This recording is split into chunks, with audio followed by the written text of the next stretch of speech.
Inilah detik-detik ratusan massa aksi yang secara tiba-tiba menyerang dua mobil petugas kepolisian yang hendak memasuki pintu gerbang gedung DPRD Bali pada Sabtu sore.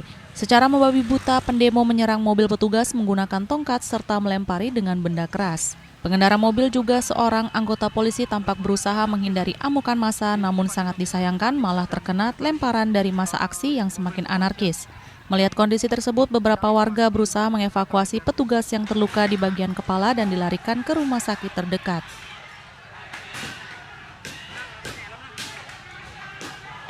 Bukannya mereda, massa malah semakin beringas dan hendak membakar mobil petugas.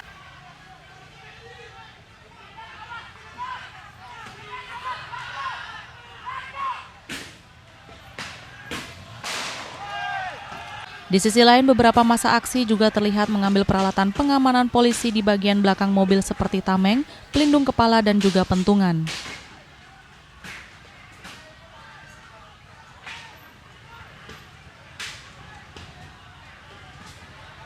Berselang 30 menit, petugas tim huru-hara dengan mobil water cannon mulai berdatangan dan menghimbau massa untuk tidak anarkis serta membubarkan diri dengan tertib. Namun himbauan tersebut tidak membuat suasana kondusif dan massa semakin tersulut.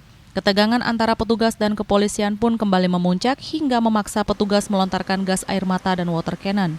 Ketegangan bahkan terjadi hingga tengah malam.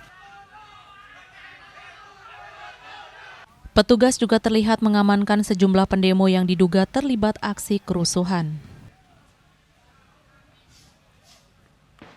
Ari Wiratmaja dan Andika, Bali TV.